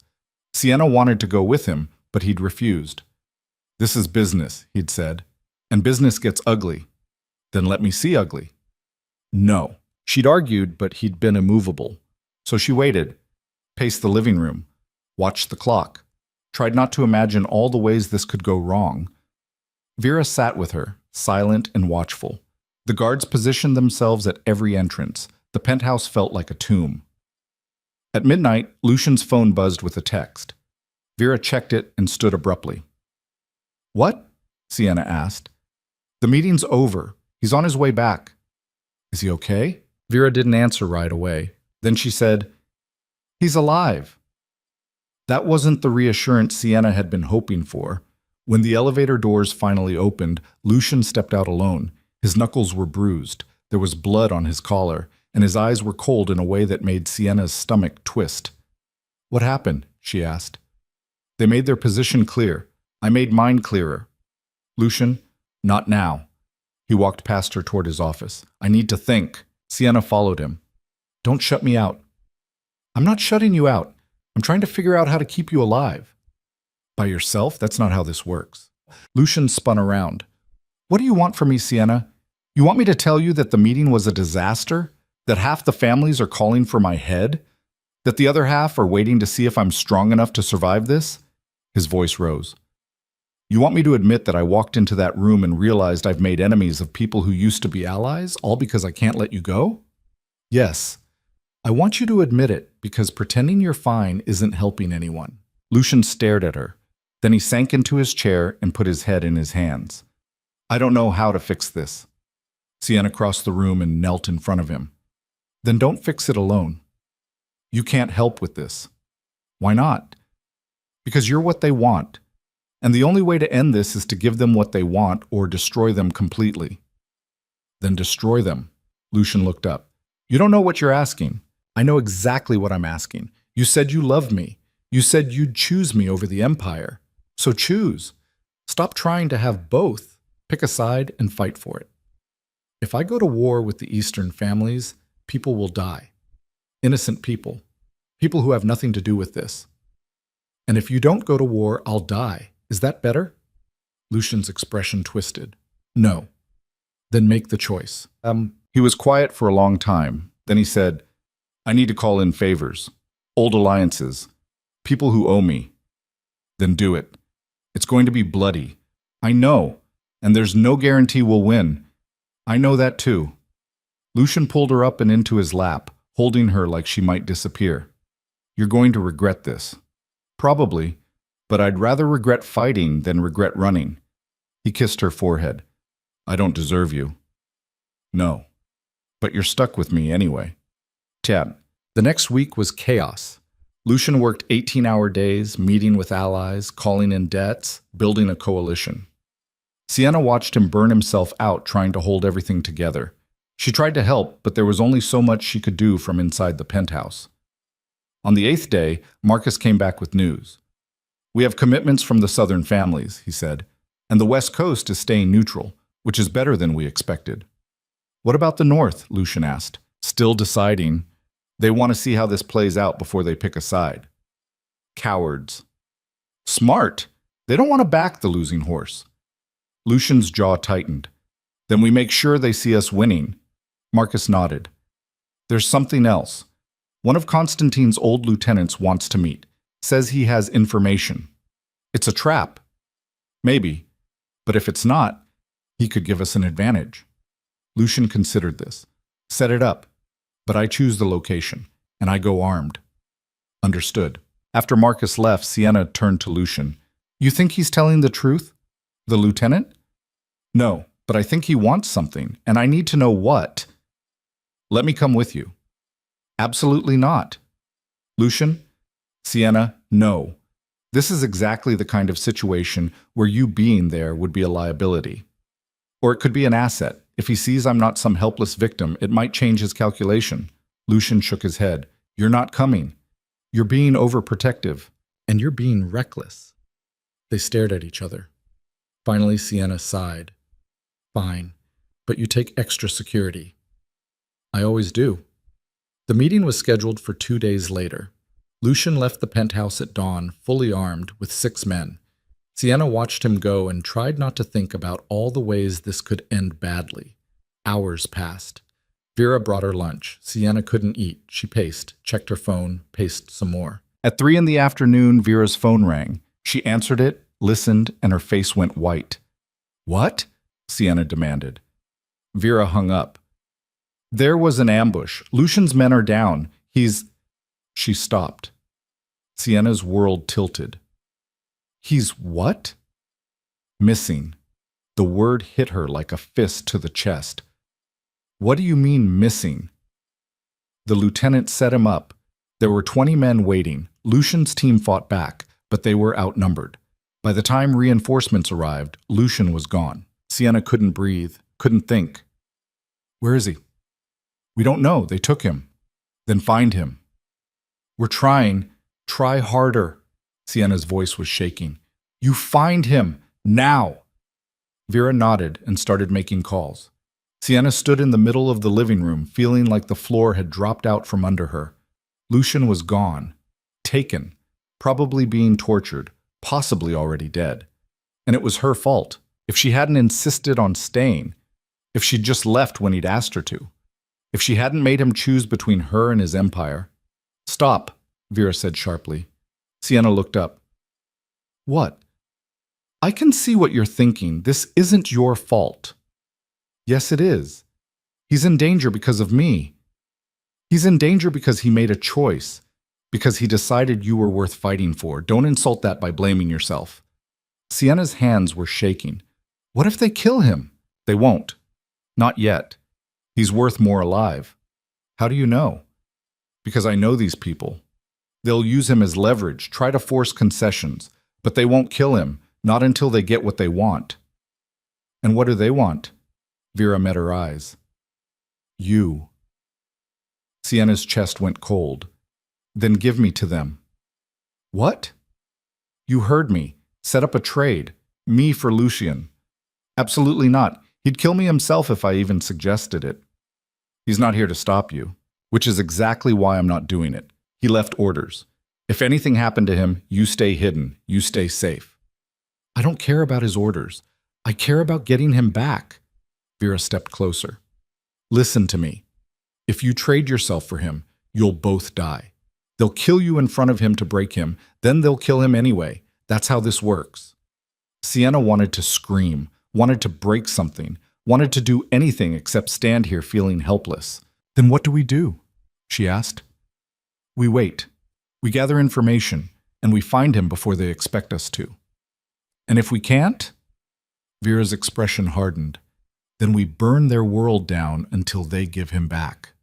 The next 12 hours were the worst of Sienna's life. Vera's team worked around the clock, following leads, bribing informants, tracking anyone connected to the Eastern families. Sienna stayed by the phone, waiting for news that didn't come. At 2 in the morning, Marcus burst into the penthouse. "We found him," he said. Sienna was on her feet immediately. "Where?" "Old shipping yard on the east side. They're holding him in one of the warehouses." "Is he alive?" Marcus hesitated. "We think so, but we need to move fast." "Then let's go." "You're not going anywhere," Vera said. "The hell I'm not." "Sienna, he's there because of me. I'm not staying here while you risk your lives to get him back." Marcus looked between them. "We don't have time for this. If she wants to come, bring her. But she stays in the car." Vera started to argue, but Sienna was already moving toward the elevator. "I'm coming. Deal with it." They took 3 cars. Sienna rode with Vera and 2 guards. The drive across the city felt like it took hours, even though it was only 20 minutes. By the time they reached the shipping yard, Sienna's heart was pounding so hard she thought it might break through her chest. Marcus parked half a mile away and gathered his team. "We go in quiet. Get Lucian out. Don't engage unless necessary." "And if they see us?" one of the men asked. "Then we engage." They moved through the darkness like shadows. Sienna watched from the car, her hands clenched into fists. She could see the warehouse in the distance, lit by a single floodlight. Gunshots shattered the silence. Sienna jumped. Vera swore. They were spotted. More gunshots, shouting. The floodlight went out, plunging everything into darkness. "Stay here," Vera ordered, already opening her door. "Wait!" But Vera was gone, running toward the warehouse with her weapon drawn. Sienna sat alone at the car, listening to the chaos unfold. Every gunshot made her flinch. Every shout made her heart stop. She couldn't see anything, couldn't hear anything except the violence. And then, suddenly, silence. Sienna held her breath, waiting, praying. A figure emerged from the darkness, then another, and another. Marcus, Vera, two guards carrying someone between them. Lucian. Sienna was out of this car before she could think. She ran toward them, her legs shaking, her vision blurring with tears. Lucian was conscious, but barely. Blood soaked his shirt. His face was bruised and swollen, but he was alive. "Get him in the car," Marcus ordered. They loaded him into the back seat. Sienna climbed in beside him, taking his hand. "Hey," she said, her voice breaking. "I'm here. You're okay. You're going to be okay." Lucian's eyes found hers. He tried to speak, but no sound came out. "Don't talk," Sienna said. "Save your strength." He squeezed her hand weakly, and that small gesture broke something inside her. She'd almost lost him, almost watched him die because of her, because he'd chosen her over everything else. And in that moment, Sienna made a choice of her own. She wasn't going to let anyone take him from her, not the Eastern families, not his enemies, not fate itself. If they wanted a war, she'd give them one, but war would have to wait. First, Lucian needed to survive the night. They brought him back to the penthouse and called a doctor, one who didn't ask questions and knew how to treat gunshot wounds in living rooms. Sienna stayed by Lucian's side the entire time, holding his hand while the doctor worked. Every time Lucian flinched, she felt it in her own body. 3 broken ribs, the doctor said, wiping blood from his hands. Concussion, knife wound to the shoulder. He's lucky they wanted him alive. "How long until he recovers?" Sienna asked. "Weeks, maybe a month. And that's if he rests, which I'm guessing he won't." The doctor left supplies and instructions. Vera paid him in cash and showed him out. Marcus stood by the windows, phone pressed to his ear, coordinating with what was left of their security team. Sienna sat on the edge of the bed where they'd laid Lucian. He was sleeping now, his breathing shallow but steady. His face was a mess of bruises, and seeing him like this, broken, vulnerable, made something fierce and protective rise in her chest. "You should get some sleep," Vera said from the doorway. "I'm not leaving him." "Sienna, I'm not leaving him." Vera nodded and left. Sienna pulled a chair next to the bed and took Lucian's hand again. His skin was warm, alive. She held on like letting go might make him disappear. She must have fallen asleep at some point because when she opened her eyes, dawn light was filtering through the windows and Lucian was awake, watching her. "Hey," he said. His voice was rough, barely above a whisper. "Hey yourself." Sienna sat up, her back aching from the chair. "How do you feel?" "Like I got hit by a truck." "Close. More like 20 guys with fists and a few weapons." Lucian tried to smile, but it came out as a wince. "Did we get them all?" "Marcus is still counting bodies, but yeah, I think so." "Good." He closed his eyes. "I'm sorry." "For what?" "For scaring you, for getting caught, for—" "Stop." Sienna squeezed his hand. "You have nothing to apologize for. You were set up, ambushed. That's not your fault." "I should have seen it coming." "You're not invincible, Lucian. No one is." He opened his eyes and looked at her, really looked at her. "I thought I was going to die in that warehouse, and all I could think about was you, that I'd never get to tell you." He stopped, his throat working. "Tell me what?" "That you saved me." "Not Marcus, not Vera. You. You made me want to live again. Made me believe there was something worth fighting for beyond power and control." His voice broke. "And I'm terrified that I'm going to lose you because of what I am." Sienna's eyes burned. "You're not going to lose me." "You don't know that." "Yes, I do. Because I'm not going anywhere, and neither are you." She leaned forward, careful not to jostle his injuries. "We're going to end this, together, and then we're going to build something better. Understand?" Lucian's hand tightened around hers. "How did I get so lucky?" "You kidnapped me and forced me to marry you. I'm not sure luck had anything to do with it." He almost laughed, then groaned. "Don't make me laugh. It hurts." "Then stop being charming." "Can't help it." Sienna kissed his forehead gently. "Rest. We'll figure everything else out later." But even as she said it, she knew there wasn't much time. The Eastern families would regroup. They'd come back harder. And next time, they might succeed. Lucian healed slowly. Too slowly for his own liking. He spent the first week trying to work from bed, barking orders at Marcus and Vera, refusing to accept that his body needed time to recover. Sienna spent most of that week forcing him to rest, hiding his laptop, and threatening to tie him to the bed if he didn't listen. "You're worse than the doctor," Lucian complained. "The doctor doesn't love you. I do. So shut up and take your medication." He took the pills, but he didn't stop fighting. "We're losing ground. Every day I'm stuck here. They're gaining territory." "Then let them.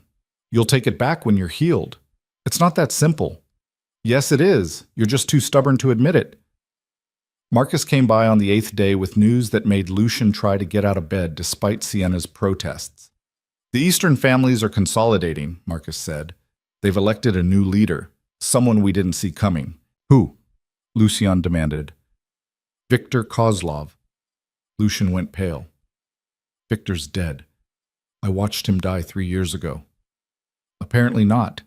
He's been in hiding, building alliances, waiting for the right moment. And Konstantin's death gave him that moment." Sienna looked between them. "Who's Viktor Kozlov?" "My father's right-hand man," Lucian said quietly. "The one who shot him in the back." The room went silent.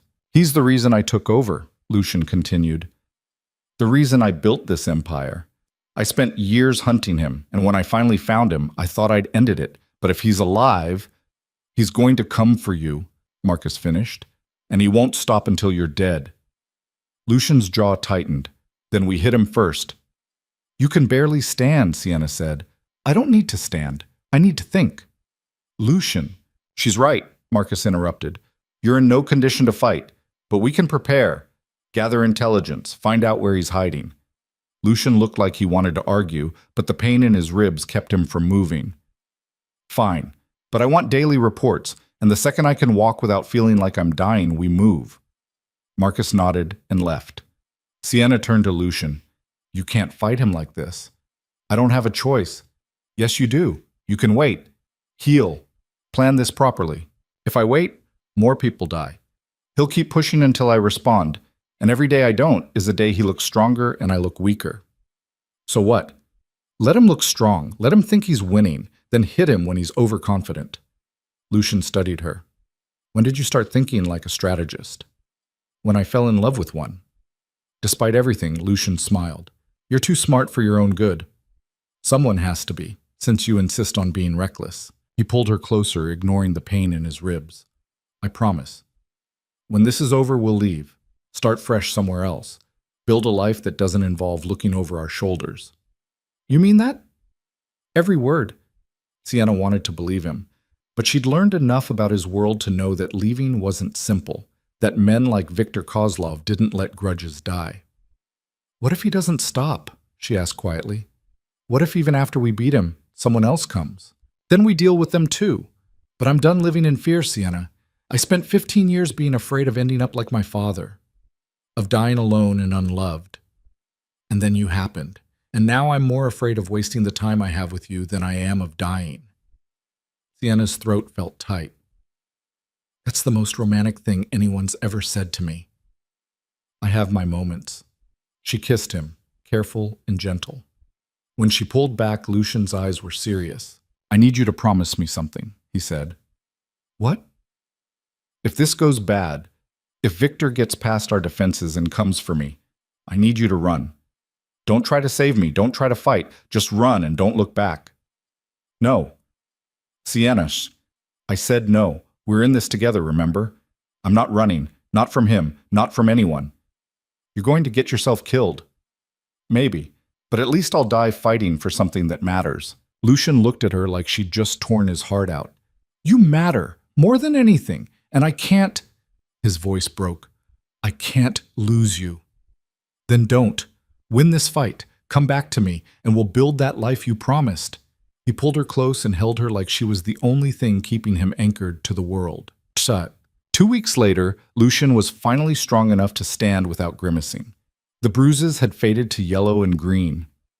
The ribs still hurt, But he could move, could think clearly, could plan. Marcus brought him everything they'd gathered on Victor, locations of his known associates, financial records, surveillance photos. It was a mountain of information, and Lucian absorbed all of it like a man possessed. He's operating out of the old textile factory on the north side, Marcus said. Heavy security. At least 30 men at any given time. How do we get in?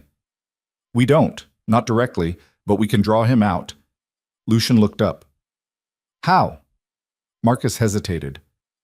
He wants you, specifically. If we make it known you're somewhere vulnerable, he'll come. You want to use me as bait. It's the fastest way to end this. Sienna, who'd been listening from the doorway, stepped into the room. Absolutely not. It's a good plan, Lucian said. It's a suicide plan. It's the only plan that guarantees Victor comes out of hiding, and guarantees you get killed.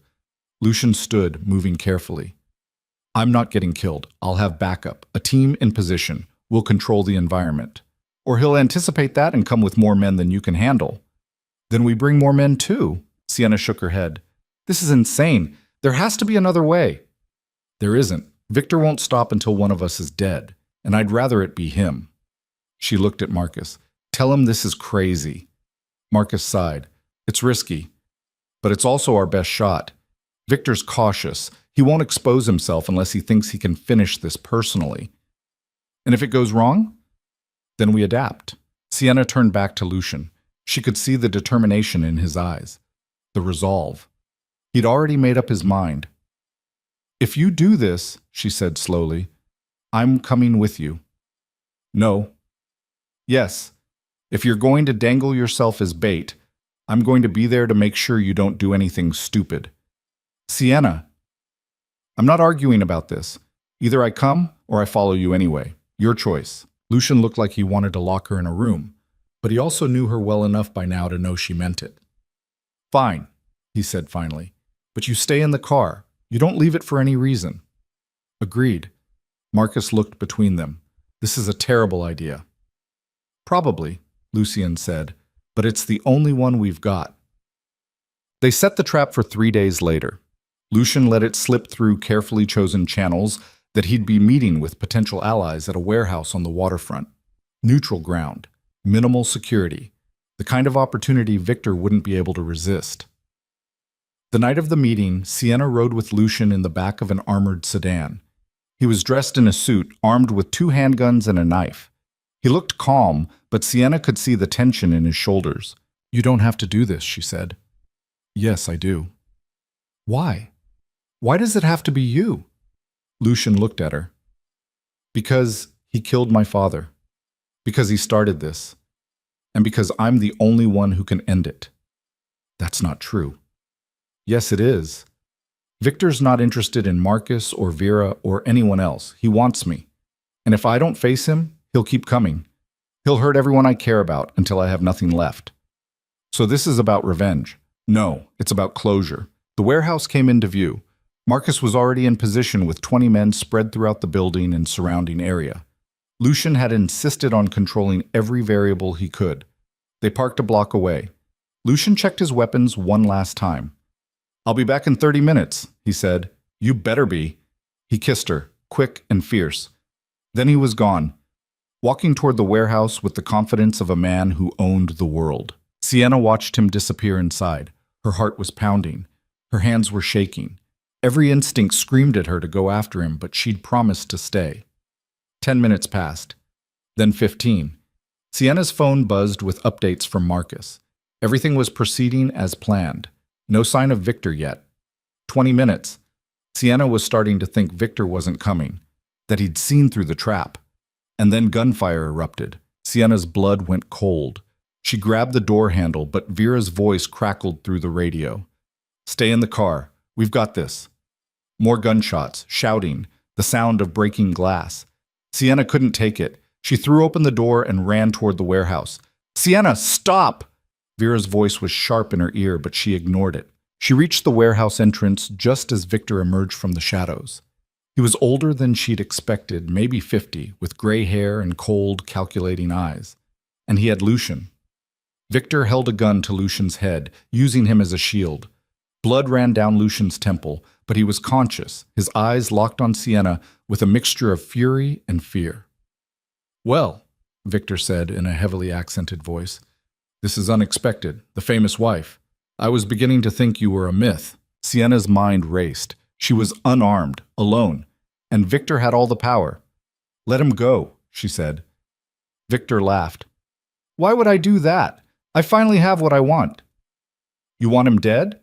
Fine. Kill him. But it won't change anything. His empire will survive, his people will hunt you, and you'll spend the rest of your life running." "I've been running for 3 years. I'm used to it." "Then what's the point? Why come here at all?" Victor's expression darkened. "Because he took everything from me. My position, my reputation, my life. And I want him to know what that feels like before he dies." Sienna took a step forward. "So this is about revenge. Just like he said. This is about justice." "No, it's about an old man clinging to a grudge because he can't let go of the past." Victor's finger tightened on the trigger.